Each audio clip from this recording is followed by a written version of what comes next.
नमस्कार बच्चों, आज हम पढ़ेंगे हिंदी व्याकरण। वाक्य। वाक्य क्या होता है? शब्दों के अर्थपूर्ण समूह को वाक्य कहते हैं। वाक्य के प्रकार इसे दो पार्ट में क्लासिफाई कर सकते हैं, रचना की दृष्टि से और अर्थ की दृष्टि से। रचना की दृष्टि से वाक्य के 3 प्रकार होते हैं, साधारण, मिश्र और संयुक्त। अर्थ की दृष्टि से वाक्य के 8 प्रकार होते हैं, हम लोग बाद में देखते हैं। पहले देखते हैं रचना के आधार पर वाक्य के 3 प्रकार। सरल या साधारण वाक्य। सरल वाक्य या साधारण वाक्य क्या होता है? जिसमें एक उद्देश्य और एक विधेय होता है। इसमें एक ही मुख्य क्रिया होती है। जैसे मोहन जा रहा है, राम खा रहा है। इसमें देखिए दोनों वाक्यों में मोहन और राम कर्ता है तथा जा रहा है, खा रहा है, यह क्रिया है। इन वाक्यों में एक ही कर्ता है और एक ही क्रिया है, इसलिए ये सरल या साधारण वाक्य है। संयुक्त वाक्य। संयुक्त वाक्य क्या होता है? यहाँ पे दो वाक्य एक दूसरे से कंजंक्शन वर्ड से जुड़े होते हैं। जैसे और, किंतु, लेकिन, पर, इसलिए, अथवा, तथा, ऐसे कंजंक्शन वर्ड से ये जुड़े होते हैं। अगर ये कंजंक्शन वर्ड हम लोग हटा लेते हैं तो 2 इंडिपेंडेंट सेंटेंस बनेंगे। मतलब ये दोनों वाक्य एक दूसरे के ऊपर डिपेंड नहीं होते हैं। एग्ज़ाम में पहचानने आएगा तो आप ये अगर ऐसे 2 सेंटेंस मिलते हैं तो आप इन कंजंक्शन वर्ड हटा के देखिए, ये अलग अलग सेंटेंस बनेंगे। एग्ज़ाम्पल देखिए, मोहन ने अपना काम किया और घर जाने लगा। अगर हम लोग अलग अलग करते हैं, मोहन ने अपना काम किया अलग सेंटेंस बनेगा, घर जाने लगा ये अलग सेंटेंस है। इसलिए ये संयुक्त वाक्य है। दूसरा एग्जाम्पल देखिए, राम ने बहुत मेहनत किया इसलिए वह परीक्षा में प्रथम आया। इसलिए कंजंक्शन वर्ड से ये जुड़ा है, इसलिए ये संयुक्त वाक्य है। तीसरा प्रकार देखते हैं मिश्र वाक्य। मिश्र वाक्य यानी कॉम्प्लेक्स सेंटेंस। इसमें देखिए कंजंक्शन वर्ड क्या होते हैं? जो, सो, जो, वह पर, जिसकी, उसकी, जिसे, उसे, जब तक, तब तक। ये कंजंक्शन वर्ड से ये यहाँ पे 2 सेंटेंस जुड़े होते हैं और एक कंजंक्शन वर्ड है की, तो यह मिश्र वाक्य होता है। देखिए, मोहन ने कहा कि वह बाज़ार जाएगा। इसमें अगर हम लोग ये कंजंक्शन वर्ड की हटाते हैं तो एक मुख्य वाक्य बनेगा, लेकिन दूसरा वाक्य मीनिंगफुल बनेगा नहीं, क्योंकि इसमें एक प्रधान वाक्य और दूसरा उसके ऊपर डिपेंड होता है वाक्य। मोहन ने कहा, ये देखिए इनकम्प्लीट सेंटेंस लगेगा। वह बाज़ार जाएगा, ये ठीक है, ये सेंटेंस बनेगा। अब अर्थ के आधार पर वाक्य के भेद देखते हैं। अर्थ के आधार पर वाक्य के 8 प्रकार होते हैं। विधानवाचक, निषेधवाचक, प्रश्नवाचक, विस्मयादिवाचक, आज्ञावाचक, इच्छावाचक, संकेतवाचक और संदेहवाचक। एक एक हम लोग देखते हैं। पहला है विधानवाचक। विधानवाचक क्या होता है? जिसमें यह वाक्य जिससे किसी प्रकार की जानकारी प्राप्त होती है। मतलब किसी वस्तु, व्यक्ति या स्थिति के विषय में कही गई सामान्य बात। जैसे भारत एक देश है, राम के पिता का नाम दशरथ है, दशरथ अयोध्या के राजा है, मोहन बाज़ार से आ रहा है, पिताजी वहाँ बड़े आनंद में थे। एक साधारण सा वाक्य। ये विधानवाचक वाक्य है। दूसरा प्रकार देखते हैं निषेधवाचक वाक्य।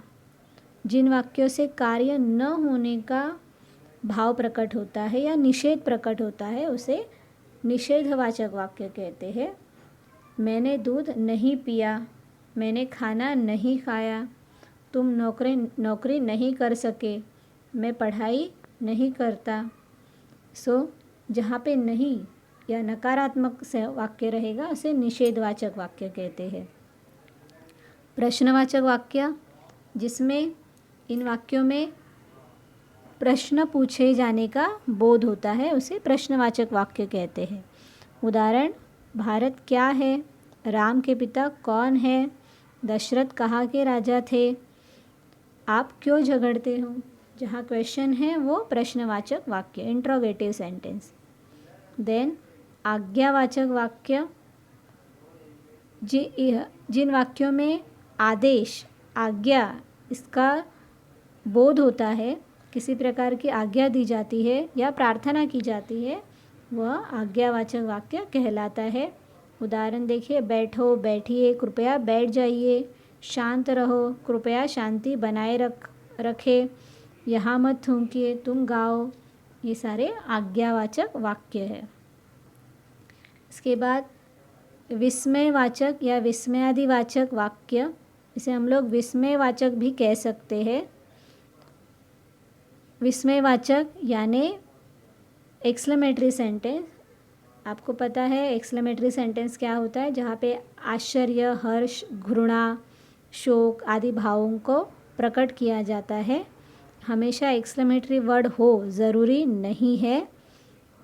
आहा कितना सुंदर उपवन है, ओ कितनी ठंडी रात है, बल्ले हम जीत गए। ओके, सो एक्सक्लेमेटरी वर्ड भी है यहाँ पे और आगे का सेंटेंस भी एक्सक्लेमेटरी ही है। सो ये विस्मयवाचक वाक्य है। उसके बाद है इच्छावाचक वाक्य। जिन वाक्यों में किसी इच्छा, आकांक्षा या आशीर्वाद का बोध होता है उसे इच्छावाचक वाक्य कहते हैं।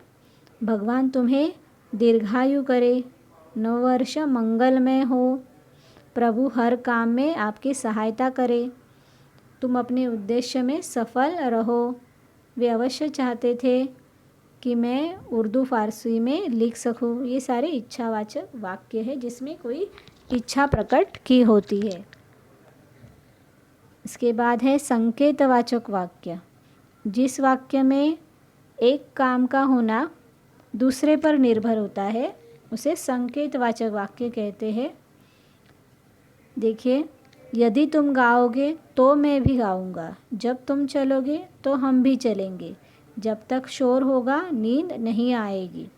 यहाँ पे देखिए मिश्र वाक्य, ये अर्थ के आधार पर यह है, तो ऐसे जब सेंटेंस रहेगा तो उसे संकेतवाचक वाक्य कहेंगे। आगे देखते हैं संदेहवाचक वाक्य। जिन वाक्यों में संदेह का बोध होता है उन्हें संदेहवाचक वाक्य कहते हैं। संदेह यानी डाउट होता है। सो एग्जाम्पल देखिए, शायद मोहन विद्यालय पहुंच गया होगा। यहाँ पे डाउट है, कंफर्म नहीं बता रहे, सो संदेहवाचक वाक्य। मुझे लगता है बरसात होगी, हो सकता है परीक्षा टल जाए। सो ये संदेहवाचक वाक्य है। अब देखते हैं एग्ज़ाम में आपको रचना के आधार पर वाक्य के प्रकार पहचानने आएंगे या फिर अर्थ के आधार पर वाक्य के प्रकार पहचानने आएंगे या फिर वाक्य रूपांतर करने आएगा। कोष्टक में यानी ब्रैकेट में आपको दिया रहेगा किस प्रकार में आपको वाक्य को रूपांतरित करना है, उसमें आपको उसका रूपांतरित करना है। हम लोग यहाँ पे कुछ एग्जाम्पल देखते हैं। धोनी विश्व का सफलतम कप्तान है। ये देखिए विधानवाचक वाक्य है, उसे प्रश्नार्थक बनाना है। क्या धोनी विश्व का सफलतम कप्तान है? जब प्रश्नार्थक बनाएंगे तो उसमें का कोई वर्ड मिस नहीं करना है, आपको येस और नो टाइप क्वेश्चन बनाना है, याद रखिए। विराट को कौन हरा पाया? इसे बनाना है निषेधार्थक, यानी विराट को कोई हरा नहीं पाया, नहीं वर्ड आपको डालना है। शिखर धवन सबसे आक्रामक बल्लेबाज है, इसे बनाना है इच्छार्थक वाक्य में या इच्छावाचक में। ओके, काश शिखर धवन सबसे आक्रामक बल्लेबाज बने, कि इच्छा प्रकट की है, इच्छावाचक। राहुल द्रविड़ को दीवार क्यों कहा जाता है? ये प्रश्नवाचक वाक्य है, इसे बनाना है विधानार्थक। विधानार्थक मतलब ही विधान वाचक। सो राहुल द्रविड़ को दीवार कहा जाता है, सिंपल सेंटेंस बनाना है।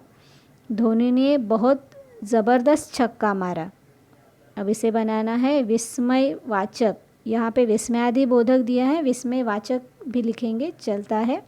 विस्मयवाचक बनाना है, वाह धोनी ने क्या ज़बरदस्त छक्का मारा। सो आपको दोनों जगह पे एक्सक्लेमेटरी वर्ड के बाद भी और लास्ट में भी एक्सक्लेमेटरी मार्क डालना है। आज बरसात के कारण मैच नहीं होगा, उसे संदेहवाचक वाक्य बनाना है। संदेहार्थक मतलब संदेहवाचक। शायद आज बरसात के कारण मैच नहीं होगा। विराट 1-2 मैच खेलकर 2 शतक और जमा देगा, इसे बनाना है संकेतवाचक वाक्य में। यदि विराट 1-2 मैच और खेल गया तो 2 शतक और जमा देगा। नेक्स्ट है कभी कभी सिनेमा देखना चाहिए, इसे बनाना है आज्ञार्थक में। कभी कभी सिनेमा देखा करो या कभी कभी सिनेमा देखो। इसके उत्तर देखिए मैंने आगे दिए हैं, आप लिख सकते हैं। ओके, धन्यवाद।